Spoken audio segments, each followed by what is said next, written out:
നൂറ്റാണ്ടുകൾക്ക് മുമ്പ് തന്നെ കേരളം ഒരു പ്രധാന വ്യാപാര കേന്ദ്രമായിരുന്നു. റോമൻ സാമ്രാജ്യവുമായുള്ള വ്യാപാര ബന്ധങ്ങൾ ആരംഭിച്ച കാലം മുതൽ സ്വർണം ഇവിടെ ഒരു പ്രധാന വസ്തുവായി മാറി. Periplus of the Erythraean Sea എന്ന ഗ്രന്ഥത്തിൽ പറയുന്നത് പ്രകാരം കേരള തീരത്ത് നിന്ന് റോമക്കാർക്ക് സുഗന്ധ വ്യഞ്ജനങ്ങൾക്ക് പകരമായി സ്വർണം നൽകിയിരുന്നു എന്നാണ്. അന്നു മുതൽ സ്വർണം കേരളത്തിന്റെ സമ്പദ് വ്യവസ്ഥയിലും സംസ്കാരത്തിലും ഒരു പ്രധാന പങ്കുവഹിക്കാൻ തുടങ്ങി. ചേര രാജവംശത്തിന്റെ കാലത്ത് സ്വർണം ആഭരണങ്ങളായി ഉപയോഗിക്കാൻ ആരംഭിച്ചു. പിന്നീട് കോഴിക്കോട് സാമൂതിരി ഭരണകാലത്ത് അറബ്, ചൈനീസ് വ്യാപാരികളുമായുള്ള ബന്ധം സ്വർണത്തിന്റെ ഉപയോഗം വർദ്ധിപ്പിച്ചു. കേരളത്തിലെ ജനങ്ങൾ സ്വർണത്തെ സമ്പത്തിന്റെ പ്രതീകമായും സുരക്ഷിത നിക്ഷേപമായും കാണാൻ തുടങ്ങി. പണ്ട് മുതലേ വിവാഹങ്ങൾക്കും ഉത്സവങ്ങൾക്കും സ്വർണം ഒഴിച്ചുകൂടാനാവാത്തതായി മാറി. ഇന്ന് കേരളം ഇന്ത്യയിലെ ഏറ്റവും വലിയ സ്വർണ്ണ ഉപഭോക്തൃ സംസ്ഥാനങ്ങളിൽ ഒന്നാണ്. കണക്കുകൾ പ്രകാരം ഇന്ത്യയിലെ മൊത്തം സ്വർണ്ണ ഉപഭോഗത്തിന്റെ 20% വരെ കേരളത്തിൽ നിന്നാണ്. ഇതിന് കാരണം എന്താണ്? ഒന്നാമതായി നമ്മുടെ സംസ്കാരം.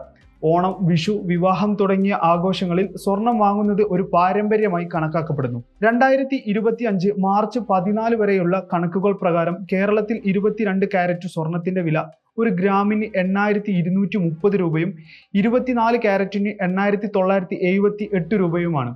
അതായത് ഒരു പവന് 71,824 രൂപ.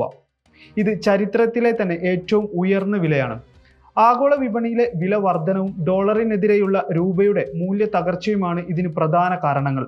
എന്നിരുന്നാലും വില കൂടിയിട്ടും കേരളത്തിലെ ജനങ്ങൾ സ്വർണം വാങ്ങുന്നത് ഒട്ടും കുറച്ചിട്ടില്ല. വിവാഹ സീസണുകളിലും ഉത്സവ സമയങ്ങളിലും ജ്വല്ലറികൾ ആളുകളെ കൊണ്ട് നിറയാറുണ്ട്. ഇവിടെ സ്വർണം ഒരു നിക്ഷേപ മാർഗമായും കാണപ്പെടുന്നു. ഗോൾഡ് ലോണുകൾ, ഗോൾഡ് ETF-കൾ, സ്വർണ്ണ കോയിനുകൾ എന്നിവയിലൂടെ ജനങ്ങൾ സ്വർണത്തിൽ ധാരാളം പണം നിക്ഷേപിക്കുകയാണ്. കേരളത്തിൽ 5000-ലധികം ജ്വല്ലറികളും 40,000-ലധികം ഡിസൈനർമാരും ഈ വ്യവസായത്തിൽ ഉൾപ്പെട്ടിരിക്കുന്നു എന്നത് തന്നെ ഇതിന്റെ ഏറ്റവും വലിയ പ്രത്യേകതയാണ്. ആഗോള വിപണിയിൽ സ്വർണത്തിന്റെ വില കൂടുന്നതും ഡോളറിനെതിരെ രൂപയുടെ മൂല്യം കുറയുന്നതും സ്വർണ്ണവില വർദ്ധിക്കാൻ കാരണമാകുന്ന പ്രധാന ഘടകങ്ങളാണ്. കേരളത്തിൽ വിവാഹ സീസണും ഉത്സവങ്ങളും ആരംഭിക്കുന്നതോടെ സ്വർണത്തിന്റെ ഡിമാൻഡ് ഉയരും. 2024 മാർച്ച് മാസത്തെ സ്വർണ്ണവില ഒന്ന് പരിശോധിക്കാം. ഒരു വർഷം മുമ്പ് 2024 മാർച്ച് ആദ്യം 22 കാരറ്റ് സ്വർണത്തിന്റെ വില ഒരു ഗ്രാമിന് ഏകദേശം 6,025 രൂപയായിരുന്നു. അതായത് ഒരു പവന് 48,200 രൂപ. മാസാവസാനത്തോടെ ഇത് 6,250 രൂപയായി ഉയർന്നു. അതായത് ഒരു പവന് 50,000 രൂപ.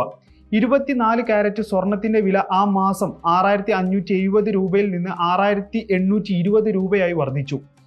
2024 മാർച്ചിലെ വിലയും 2025 മാർച്ചിലെ വിലയും താരതമ്യം ചെയ്താൽ ഒരു വർഷത്തിനിടെ 22 കാരറ്റ് സ്വർണത്തിന്റെ വില ഒരു പവന് 15,840 രൂപയും 24 കാരറ്റിന് 17,624 രൂപയും കൂടിയിരിക്കുന്നു എന്നതാണ് വസ്തുത.